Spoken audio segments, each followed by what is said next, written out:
भूल भुलैया 3 का नाम सुनते ही लोगों की आंखों के सामने पहला सवाल आता है, अरे भाई ये तीसरी बार क्या नया दिखा देंगे। खासकर जब आपने पहले वाले पार्ट देखे हैं और मन में बस एक ही ख्याल आता है कि अब क्या फिर से उसी पुरानी कहानी को खींचा जाएगा। चलिए मिलते हैं हमारे नए रोमियो पंडित कार्तिक आर्यन से, जो इस बार मन्नू बनने की बजाय तांत्रिक बनने में लगे हैं।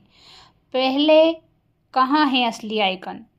जब अक्षय कुमार ने पहले पार्ट में आमी जे तुम्हार गाकर हमारे कानों में वो सिरहन पैदा की थी तो लगा था कि अब शायद इस तरह की हॉरर कॉमेडी कोई कर पाएगा।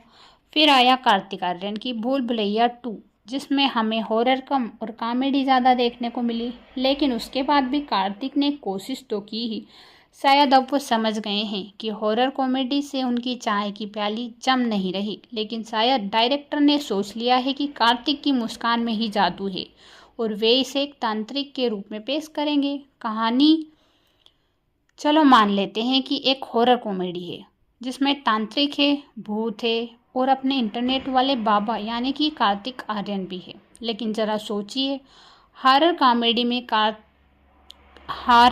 में कॉमेडी लाने के लिए कम से कम एक ठोस कहानी तो होनी चाहिए ना। यहाँ हर थोड़ी देर में ऐसा महसूस होता है जैसे कहानी को बस घसीटा जा रहा है और किसी तरह 2-3 घंटे चलने के लायक बना दिया गया है।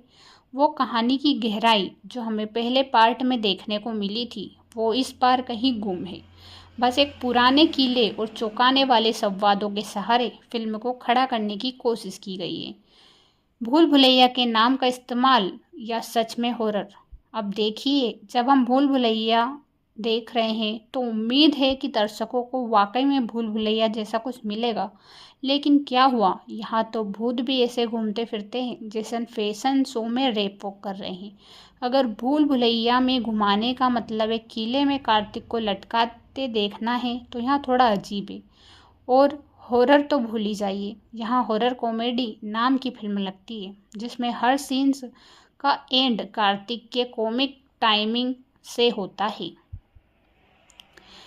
इससे ऐसा किया गया है जैसे डायरेक्टर साहब का ध्यान पूरी तरह कार्तिक आर्यन के चेहरे पर ही अटका है। हर बार कोई सीन आता है हमें लगता है अब कुछ डरावना होने वाला है, पर होता क्या है, कार्तिक का वही पुराना सिग्नेचर एक्सप्रेशन, और ऐसा महसूस होता है जैसे डायरेक्टर उन्हें बार बार कह रहे हैं, भाई बस थोड़ा सा डर वाला एक्सप्रेशन दे दो। इस डायरेक्शन की वजह से ही फिल्म में इमोशन को लेकर हॉरर सब कुछ कमज़ोर पड़ गया है। एक्टिंग की बात करें तो भूल भुलैया 3 में कार्तिक आर्यन की एक्टिंग कुछ हद तक वही पुरानी प्यार का पंचनामा स्टाइल में लगती है। हर सीन में कार्तिक की वही हंसी और मजाक वाली हरकतें जो उन्हें कॉमिक किरदार में तो जमाती है, लेकिन हॉरर सीन में हंसी ज़्यादा आती है। और अन्य एक्टर्स वो तो शायद सोच ही रहे हैं कि हमें इस फिल्म में किया क्या गया है। शायद उनमें से कई इस फिल्म को देखकर खुद ही भूल भुलैया में खो गए होंगे कि उनकी भूमिका थी क्या। बॉलीवुड में हॉरर कॉमेडी बनाई जाती है तो वीएफएक्स की गुणवत्ता का विशेष ध्यान देने की ज़रूरत होती है, लेकिन भूल भुलैया 3 में वीएफएक्स ऐसा लगता है जैसे कुछ साल पहले का कोई टीवी सीरियल देख रहे हो। भूतिया सीन को डरावना बनाने की बजाय वहाँ सीन बच्चों के कार्टून की तरह ज़्यादा लगता है। यानी फिल्म में डर का एक भी सीन ऐसा नहीं है जो आपको सच में डरा सके। फिल्म का संगीत और बैकग्राउंड स्कोर, जब बात भूल भुलैया की हो तो संगीत का खास महत्व होता है, लेकिन भूल भुलैया 3 में संगीत ऐसा है जैसे किसी ने इसे सिर्फ इसलिए बना दिया कि गाने तो होने ही चाहिए। पहले के हिस्से में आमी जे तोमार ने एक अलग तरह का जादू बिखेरा था, लेकिन वह जादू नहीं, गुम हो गया है। बैकग्राउंड स्कोर भी ऐसा है जैसे किसी साउंड ट्रैक को कॉपी पेस्ट कर दिया हो। अब सवाल यहाँ है कि लोग क्यों जाए भूल भुलैया 3 देखने।